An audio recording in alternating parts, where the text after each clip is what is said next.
Welcome to NELI Pod, the official podcast of the National eDiscovery Leadership Institute. Hi, I'm Daniel Gold, your co-host and navigator through the evolving landscape of eDiscovery.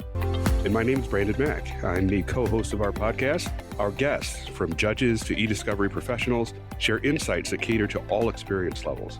Whether you're looking for a broad overview or in-depth technical analysis, this podcast is your gateway to understanding and implementing effective eDiscovery practices. It's important to note the opinions expressed on this podcast are those of the individual guests and the host, and do not necessarily represent the views of their respective employers. We're here because of our passion for eDiscovery and our commitment to providing free, accessible educational content to legal professionals everywhere. And welcome back to the NELI Pod, the official podcast of the National eDiscovery Leadership Institute, joined once again by my co-host here, Brandon Mack. And today we are really thrilled to have with us an exceptional guest here today, Amy Abramson. She leads on this fascinating intersection over at UnitedLex as the Director of Litigation Solutions and Go-to-Market. She's guided discovery on some of the very large, massive, complex matters, the MDLs. She's held various different leadership roles over there at UnitedLex. She was actually on the judges panel moderating at this past NELI conference. And what is going to be very exciting about this conversation today is that she joins us as not just as a platinum member or as a platinum sponsor of of the NELI conference, but also we're going to dig deep into understanding various different aspects of things that she's seeing with our customers and she's seeing in the marketplace here as well. So, Amy, with that introduction, thank you so much for joining us today. Thanks for having me. So if I have this right, you have been with UnitedLex since 2010. Is that correct? That is correct. I came right after I graduated from law school. So I have spent my entire career at UnitedLex. You are smarter than most, having gone from law school over to UnitedLex. Brandon and I suffered for a few years practicing. If you compare like early career Amy to really what I consider, based on all of your background as a leader that you have become today, what changed most in how you see the purpose of eDiscovery work? So I think when I first started, it was all about taking kind of one bite at the apple. Search terms reigned supreme, and we were throwing as many people as we could to look at everything, get through it as quickly as possible, because you had to review everything before you could kind of strategize and prepare for trial. Now I feel like we're in a space with all of the tools and the efficiencies, AI, that we're able to take kind of multiple bites at the apple. We're looking at those most important documents first. We're really able to lead with evidence-based strategy, and then can pick and choose our litigation strategy as we move through, kind of figuring out which tranches of documents make sense to look at, how we're going to want to proceed. So it's become a lot more efficient. It's no longer a badge of honor to say, I had 500 people that were working on this giant case. So it's more about how you're putting the pieces together, managing the workflow, getting that game plan in place, which I enjoy a lot more than kind of the brute force that it started out with. So, Amy, as Daniel mentioned, you've held a number of different leadership roles in the time that you've been at UnitedLex. Now as the leader of the litigation solutions go-to-market team, but also, I believe in your past, you've been the director of culture and engagement for the firm. So in your position, when you think about UnitedLex being a business that is interfacing and serving all these different firms and different companies, where do you see the connection between the culture of the company where you work and the types of solutions that you can build for that kind of varied client base that you deal with? Yeah, so UnitedLex really wants to be a partner with the clients that we engage with. And so one of the things that I think is important in that regard is kind of shared values and the way that you work through problems, approach your litigation, figure out your strategy. We do more than just litigation. We do legal operations, intellectual property, incident response. We're looking kind of at contracts and outside counsel management. So there's a whole host of things. And I think if you know that you're creating a partnership and building something together then you're able to weather some of those storms. I mean, people want to say that there's never going to be mistakes or there's never going to be problems that happen, right? And we all know that that's not true. It happens in everything that we do, right? And so how can we build that partnership on those shared values, really work toward the same end goals and build a lasting relationship that's going to be beneficial across the board? I like what you said there. I think that a lot of the work that we do inside of the e-discovery space, a lot has stems from the culture of our company. And so when you define that, I think that's interesting because how we define what success looks like between a service provider and a law firm or service provider and a legal department really is what is the culture of the company? How does the company exist? And when you're dealing with high stakes, high pressure litigation, which most of it is, I think that how you exist as a company and how that trickles down to everybody within the organization really matters the most. And you have managed, as I said in the introduction, discovery for a lot of multi-district litigations or MDLs. It involved millions of documents, and as you said before, having 500 people, an army of reviewers doesn't really matter anymore. But the things that you worked on was a lot to manage and often have, I would say, intense scrutiny as you're going through it. And I'm wondering, how does culture, right, and the high stakes litigation that you've worked on, how does it shape your philosophy on, on trust with teams, on trust with technology, and how does that shape your philosophy on driving efficiency? Because importantly, sorry, to qualify that, you can have a very efficient process, but you may not want to adopt to it because an attorney may say, well, it's going to cut back on my time, or a service provider might say, I don't want to be as efficient because then I can store more documents, et cetera. But so does that make sense? Yeah. How does all of this shape your philosophy? So we really talk about being that business partner for legal, and what it shapes for me is that long-term strategy, right? Like I don't want the biggest pile of documents that we're going to host until the end of time, but not be able to preserve the relationship because we're not making the best decisions for everybody involved.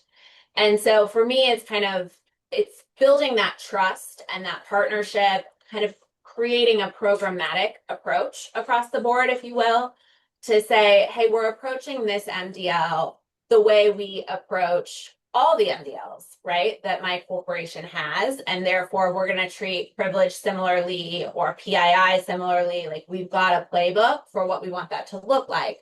But that playbook also provides the flexibility for our outside counsel to make some decisions that they need to make that are very specific to this litigation. Because while some of those overarching strategies might be similar, we all know that each litigation, each attorney kind of has a different way that they're approaching, and that's what our corporations are paying them to do, right? And so we want to ensure that everybody is able to make the right decisions that impact cost, risk, efficiency to meet all those tight deadlines, and that we're talking about what's going on. Early on in my career, I remember thinking, everybody knows, right? Like, we're not going to hit this deadline. The data's not here. The deadline's tomorrow. Like they didn't, or they didn't want to admit it, right?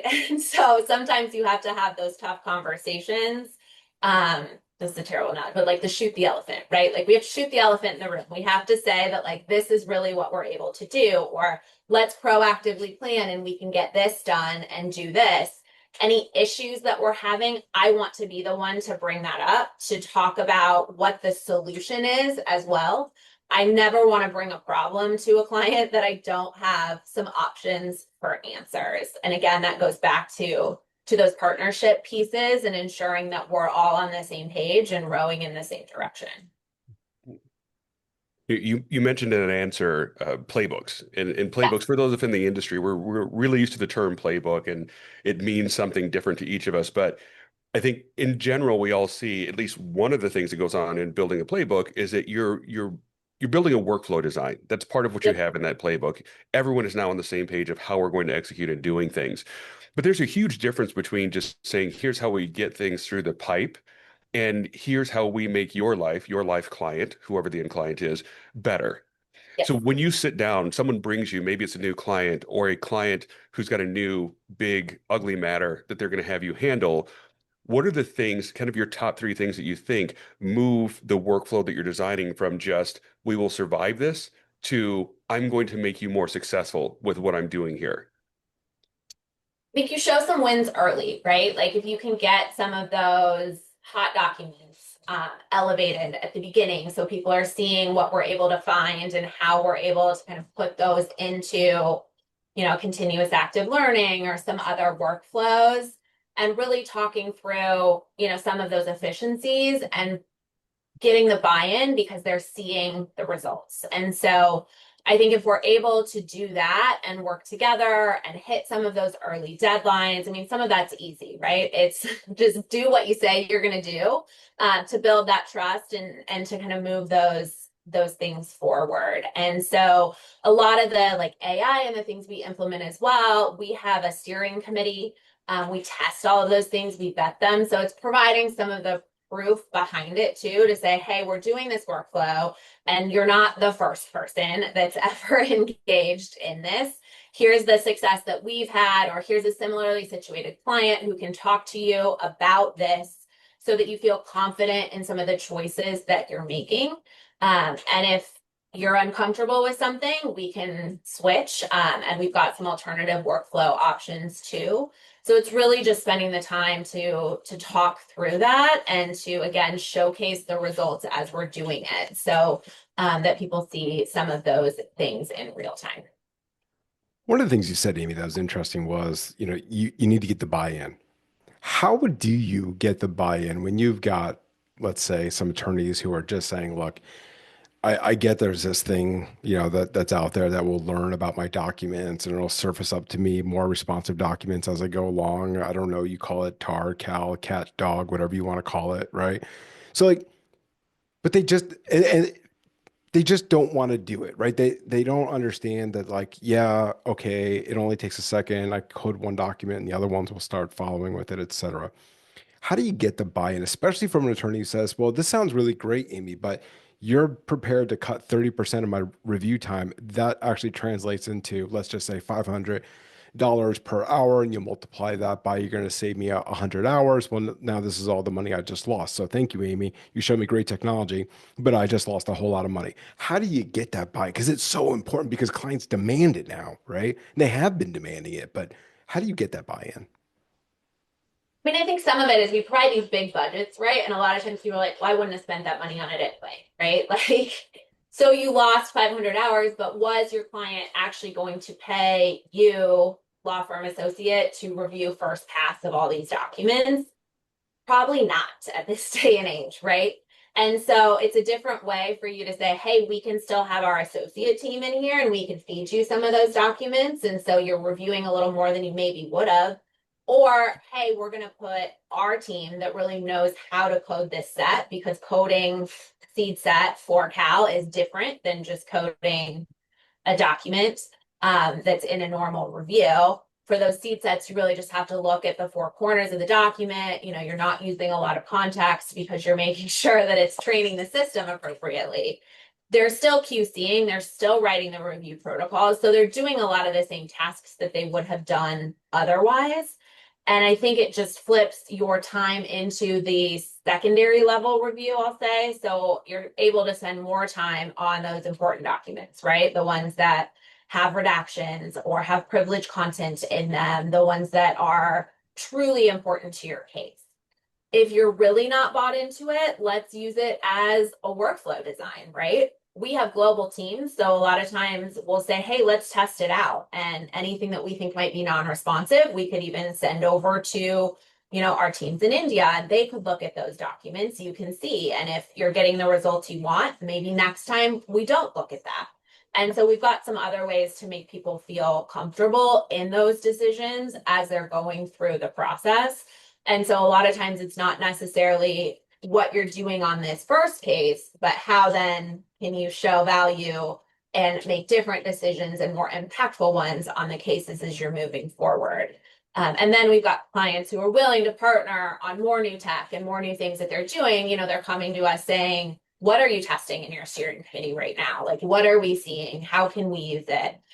What's the difference between relativity and relativity one and Everlaw? And, how do these things work together? What are the different pieces that you can? UnitedLex is a little unique because we don't have a software that we're selling, right? We work in a lot of different platforms. And so I think that gives us a different eye into sort of the options that you might have and being able to talk through some of those pieces. I want to talk about one specific problem that I think clients have been asking different vendors to test for years and years. It's sort of one of those brass rings of e-discovery that we've all been chasing, and that is, how do you really meaningfully and efficiently reuse data? I don't want to keep processing the same data. I want to look at the same data over and over again. Help me figure out how to get continuing gains from the work that we're doing today on this matter. But a lot of people get nervous about doing that, the way the data is coded now may not be what you want a year from now. So reusing data gets kind of sticky and it gets a little bit risky. What approaches have you at UnitedLex kind of used to help clients squeeze more efficiency out of the work that you're doing on data sets when you know they're going to need that same data 18 months from now? What can we do to help save them some money? Yeah, there's definitely point and shoot solutions in varying platforms, but I think it goes back at its core to some of the playbook information that we were talking about.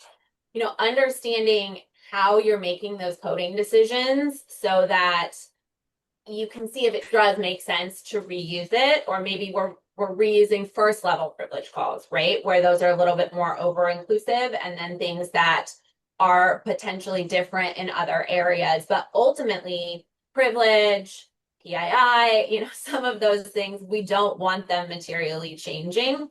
There might be issue codes, right, that will change. And so whether those are needed for reuse is kind of a toss up, depending on if it's the same type of litigation, right? Then some of that might be useful. But I think it's focusing on those things that truly should be more consistent.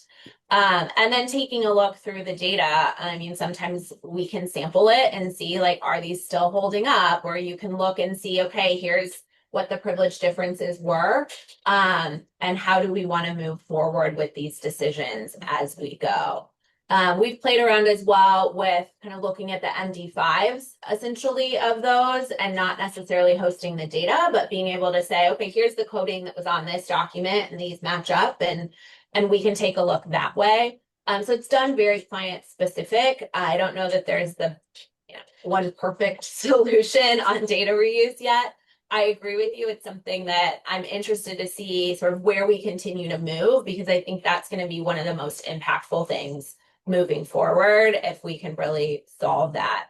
And again, I think it's based on consistency, and when it's inconsistent, we're still in a little bit of a bind on some of those things, but that's the reality of litigation. So hopefully we get to a better spot moving forward. But this is one conversation that I personally really enjoy having, because I think, like I said, there's not a great, one size fits all piece, but there should be better pieces there. So, and I think some of the AI that is coming out, that allowing for the comparisons and some of those things will really help move the needle forward on data reuse as well. So I'm interested to see how that moves through. Excited too about some of the agentic AI pieces that we're seeing tested in the market. So really looking forward to where we go and what this looks like a year from now. Well, you made a great segue. And what would any episode on legal technology be, Amy, if we didn't talk about AI? And what I'm curious about is, a lot of clients are talking about how they want to get into utilizing generative AI in some meaningful way, but people are also a little cautious as well, right? There's so many hallucinations that are happening. They're concerned about bias. What would be like? Describe a three-step process, and what's step one in helping them adopt AI safety? So I think the big thing is understanding what it is that you're trying to do and what your tool is being used for, right? So like we want stuff that's practical, scalable, secure, that we are using. But as you indicated, different tools can be used for different things in different ways to varying levels of success, right? And I think part of it is understanding what it is, what your end goal is. I think a lot of people buy a tool because they think, okay, I have a mandate to use AI, right? This looks like a really cool AI tool, and I'm just going to buy it, and then we're going to figure out how to use it. And so we spend a lot of time consulting with clients who are like, this tool is not doing exactly what I want it to do, right? And so it's all still a people process tech equation, and we have to focus on the people in the process. Like, what are we trying to do? And then are we picking the right tech to get there? Because AI isn't a magic button solution for everything. And also, sometimes it's not even the right solution, right? And so, like, we could get there faster via workflow or something else. And so, I think it's making sure that you vetted that technology, that it's works well, and you understand what the risks are. Like, there's bias in everything. I remember having this conversation with one of the corporate counsels at NELI. Like, as a human, I'm biased. So if we're concerned that, you know, the machines are going to be biased, like, we're dealing with that all the time, right? And so what is the bias that might exist, and how can we counter for that or account for it, and figure out the best thing to do moving forward? I didn't really give you a clear 3-step plan, but those are a few little nuggets that I think about as we're looking through, you know, what AI we're using and how to figure that out. So your educational background, you've got both a JD and a degree in business, and I'm sure that those have worked together to help you to get into the leadership positions that you're in, you know, in your career here at UnitedLex. I'm interested in how those help shape the way you approach conversations with your clients. You know, specifically when you're talking about general counsel, who is also a legal mind but working in a business environment, or even sometimes you'll be talking to the CEO or the COO of a law firm, where they're not just looking for legal solutions, they're also looking for business solutions and a way to tie the two together. How does that, your experience both at UnitedLex and your educational experience, kind of help you have those specific conversations? Yeah, 100%. I have a degree in both management and marketing. So for the go-to-market side, I do a lot of marketing, one sheet, talking to the market about the solutions that we have, which does play into as well talking to general counsel or you know, partner at a law firm, whoever it is, about what the solutions are. And I think one of the things that drew me into e-discovery is with my business mindset. I love the efficiency that really can come with it. Legal world is not usually known for like its efficiency and its cost savings and all of those pieces. But I think that the technology and the things that we bring to the table really do marry nicely. Like, we call ourselves a business partner for legal. And so what we're really trying to do is work with our counterparts to say, what are your goals as a business? Is it to cut costs? Is it to gain efficiency? Is it to bring things in-house because you have a budget and can take this on and work on it? Then that's a great solution for you. Or do you have budget constraints and you should look at outsourcing some of this or finding a partner, you know, to work on those pieces. So it's really about having that conversation to understand those business goals, and then how can legal really be a partner in that instead of just viewed as like a cost center where money is continually going out the door. Part of that is going to happen, you know, with litigation and other things. But there's a lot of opportunity within, you know, general legal operations and other pieces to really find some efficiency gains, cost savings mechanisms, and get it to a better spot across the business as a whole. And I enjoy having those conversations and working through how we can help support those goals. Well, that's a great segue also. So UnitedLex works with very large organizations, correct? And so, you know, probably some of them are Fortune 100 legal departments. And what I'm finding is that a lot of companies, a lot of legal departments, they're looking to modernize, and they're looking to do it in multiple different ways. Some of them are also looking at spend optimization and cost containment from outside counsel spend, et cetera. But they also want to be able to modernize in the terms of making sure they've got the right tech stack in-house. And with all of the devices that are out there now, and with all of the data types that are out there now, what do you see as being the biggest barrier to modernization? Is it more on the data protection, data security side. I want to invest the dollars there because I have to protect the, the castle, so to speak. Or is it I want to just double down on all this various different technology so that I can cull through data? Where do you see a lot of the money being spent in a legal department, and what do you see some of the barriers? So at its core, and I don't know that a lot of companies they do spend time on it, but I think it's a hard thing, especially with people who are risk averse, right? And you're just wanting to like keep everything. But what do your data retention policies look like first, right? Because I think some of that looks at then, do we need a lot of tech to go through it? Security is always important, right? That is a no go, no fly zone, right? Like it has to be secure, so that we're protecting that data. But then how much data is it? Are you on a legal hold that has existed since the beginning of time and therefore we can't untangle anything? And you have so much data that we don't even know what to do with it. Again, too, I think understanding your corporate landscape. Do you have people that have a lot of like BYOD and other things, or are you all sitting within like a 365 environment that makes some of those decisions a little bit easier for whether you might want to invest in tech or whether you want to partner with somebody that has a lot of tech options? Because to your point, we can't keep buying something new all the time and keep up with where we're at. So I think it looks at where you're able to spend time and invest. And I think a lot of people, I see it going both ways. Like I had a number of conversations with people at NELI who loved the fact that they had brought back a bunch of things in-house. They had their own instance of relativity, of Everlog, whatever it was, and they felt really good about the processes and the things that they had in place.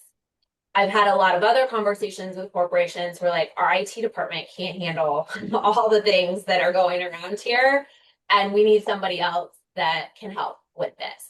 Or we don't have the expertise, like we understand that we've partnered with this provider that can do the back end support, but we don't have the expertise to like learn and do all of the tech. I feel very strongly that everyone we work with is super smart, but you cannot be an expert in everything. And so you want to be partnered up with people that are providing the expertise, not that you can't get it yourself, but that you don't currently have or don't have the bandwidth to support. And I think those decisions look very different in each corporation. And that's one of the things that I love talking to clients about, to kind of figure out, where does it make sense for you to spend your money? What does your plan look like? And it's not going to be the same for everybody. But our goal is to support you kind of where you are at that point in time, and grow and figure out a plan. Again, from that business perspective, I'm not going to say you're going to have everything fixed tomorrow, but let's work on a 3 to 5 year plan, right, to get you where you need to go. And I think those are really impactful conversations to have. Well, Amy, as we wrap up, I want to ask you a bit about NELI. UnitedLex has been a consistent supporter of NELI and has even upped their support in this past year to be a platinum sponsor. You've attended NELI several times and participated on panels at NELI. You've also been to a number of other conferences across the country. So I'd like to ask you, what makes NELI special to you, and what makes it worth it to UnitedLex to continue to invest in and support this particular community in e-discovery? To me, NELI is really unique. It brings judges together, it brings law firm attorneys together, it brings corporate counsel together, it brings alternative legal service providers, software vendors. Like everybody comes into that space and has discussions and asks questions. And there's really an education component. Moderating the judges panel this past time, like talking to the judges, they want to learn too, right? Some of this stuff is very new for them as they're ruling and as they're working through. And what does this mean? What is this technology? How is it used? And I love that it's a learning opportunity for everybody. I love that nobody feels the exact same way, right? And you're sitting in the room and it's like, well, I'm going to say this, and I know that this attorney over there is going to completely disagree with me. And that's okay, because these are the arguments and this is the way that we're working through that. And I just think NELI does such a good job of continuing the conversation, engaging all sides in that. And we feel really blessed to be a platinum sponsor and to help continue that conversation and move the industry forward. So it's been a wonderful thing to be a part of on all sides. Well, that's great to hear. And so, Amy, on behalf of Daniel and I and all of our listeners, just want to thank you for taking some time out of your afternoon today to sit with us and to share your experience with us, not just about NELI, but your experience at UnitedLex, what it's like to work there, and how you bring unique services and solutions to your clients. So we really appreciate your time. Thanks for having me. This has been fun and great to talk to you both. Thanks so much, Amy.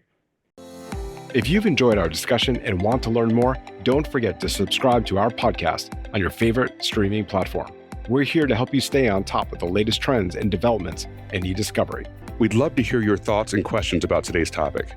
Reach out to us via our social media channels or email us directly. Your feedback makes our program stronger and more attuned to the topics you care about in the world of legal technology. Remember, all the resources and insights shared today are aimed at enhancing your practice and understanding of e-discovery. Join us next time on NELI Pod as we continue to bring you expert knowledge and lively discussions. Until then, keep innovating, keep discovering, and keep pushing the boundaries of legal technology. Thank you for listening, and we'll see you next time.